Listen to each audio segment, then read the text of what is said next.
Oh, c'est deuil. La famille, l'artiste rappeur gospel Kais Plumon est de retour. Il est de retour comment? Le gars a fait une sortie pour dire au revoir à sa fanbase, à son entourage. Peut-être que tu es étonné. Oui, moi aussi je suis étonné.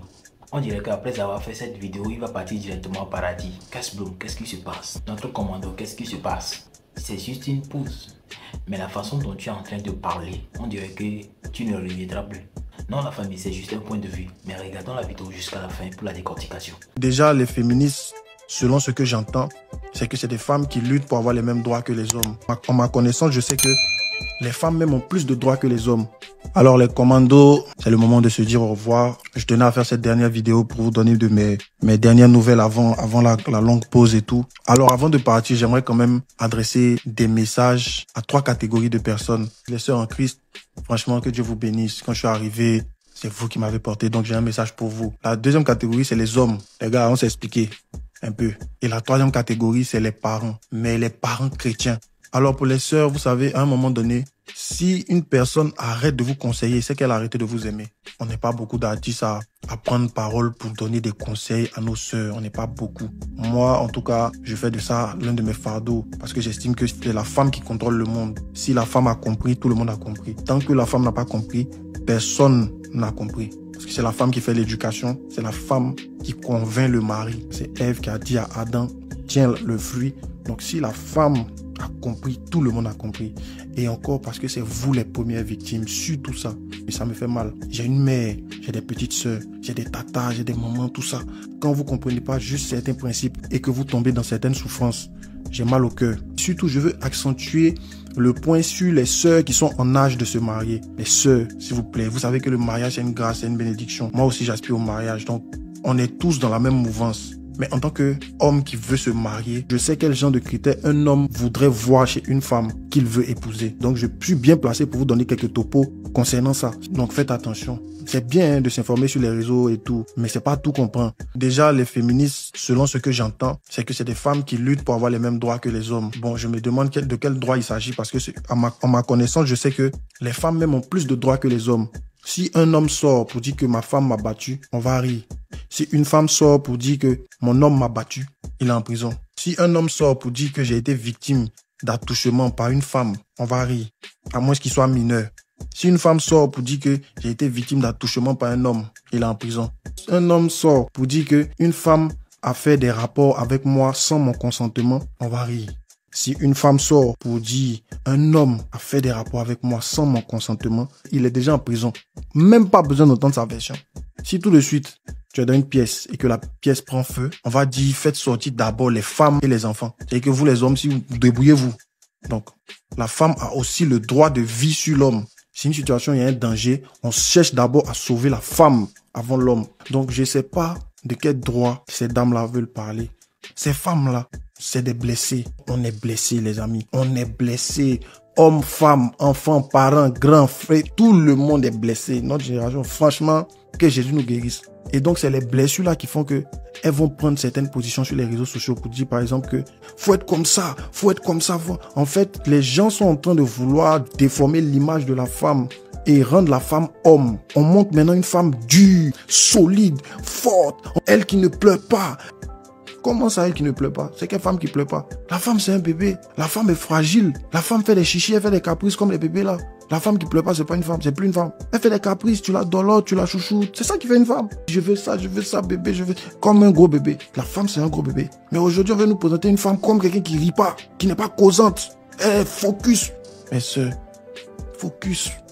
On veut nous présenter la femme soumise comme étant une femme faible. Donc maintenant, c'est la femme impolie qui est une femme forte. Et c'est pour ça que les hommes ont de plus en plus peur du mariage. Qui va marier une femme insoumise? Qui va marier une femme impolie? Qui va marier une femme qui répond quand tu parles? Personne. Ne vous mentez pas à vous-même. Et ce genre de femmes, quand elles ont des gars, généralement, quand elles ont des maris ou bien son truc, c'est qu'elles vous disent pas ce qu'elles font dans leur foyer. Ça ne marche pas. Ton chef de famille.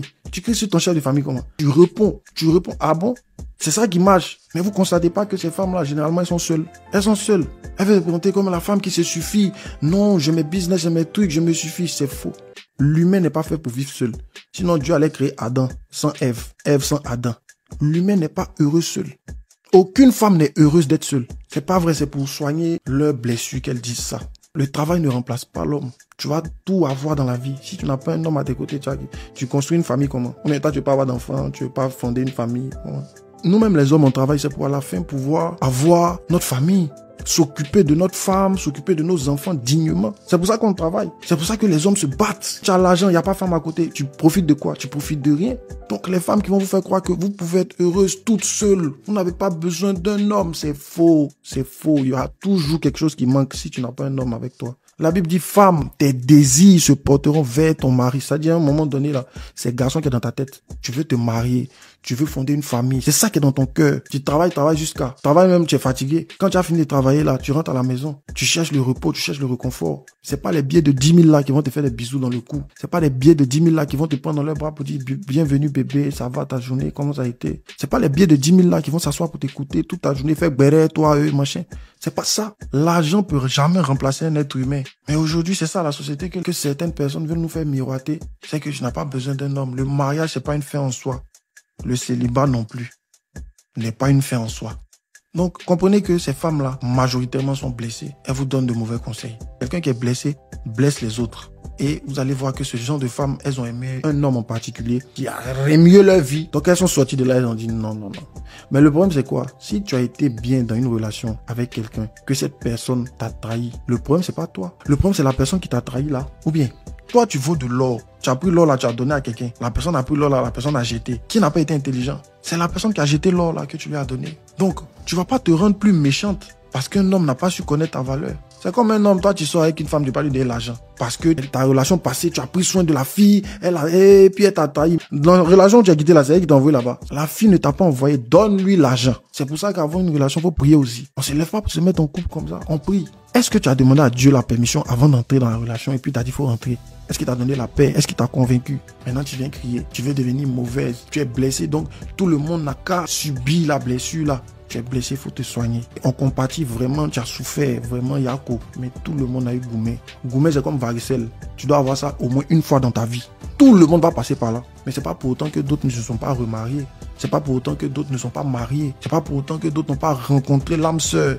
Vous voyez, apprends à guérir, apprends à pardonner, à passer sur les offenses. La Bible dit dans le livre de Proverbes que celui qui veut se faire aimer doit pardonner les torts qu'il a reçus. Guéris, apaise ton cœur. Mais faut pas qu'on se victimise trop aussi. Parce que nous aussi, les humains, on aime ça. La Bible dit, on récolte ce qu'on a semé. Généralement, nous aussi, on a fait du mal aux autres. Mais nous, on ne regarde pas le mal qu'on a fait aux autres. On regarde le mal que les autres nous ont fait. Ma soeur, combien de pointeurs tu as doublé dans ta vie?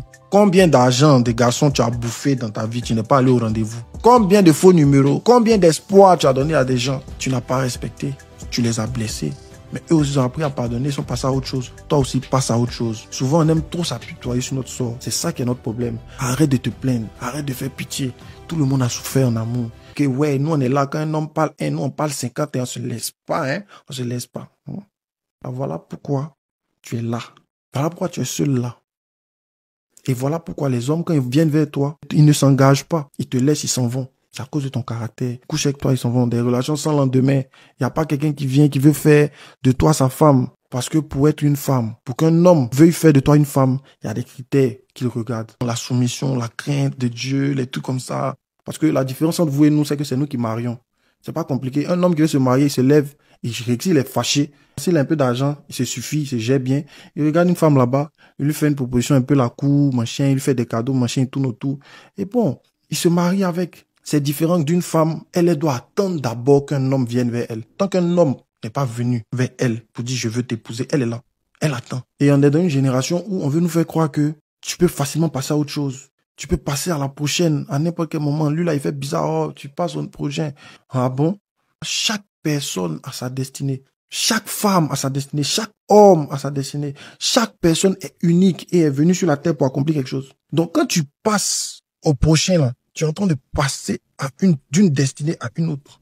Ah, lui là, il m'a mal parlé. Ah, celle-là, il m'a mal parlé. Pas, il la bloque, c'est fini. Next, suivante, suivant. Il y a trop de propositions. C'est pas tout le monde en next. C'est pas tout le monde en laisse. Il y a des gens pour lesquels on se bat pour rester avec. On ne passe pas à autre chose comme ça. À moins que tu aies tout donné vraiment jusqu'à tout ton dernier jus. Là, ça ne dépend plus de toi. Tu es obligé. Mais sinon, non. Peut-être c'est le futur Michael Jackson que tu as laissé. Peut-être c'est la future Michelle Obama que tu as laissé. Peut-être c'est la future maman Dena que tu as laissée. Tu ne peux pas. Chacun a sa destinée. On ne néglige pas les gens. On ne sait pas. Dans la vie, demain, qui sera qui? Le 6 peut devenir 9, le 9 peut devenir 6. On ne maîtrise rien. C'est pour ça que le Seigneur nous demande d'être humble. Vous nextez. La famille, j'espère que vous avez suivi la vidéo. Comment vous trouvez son message?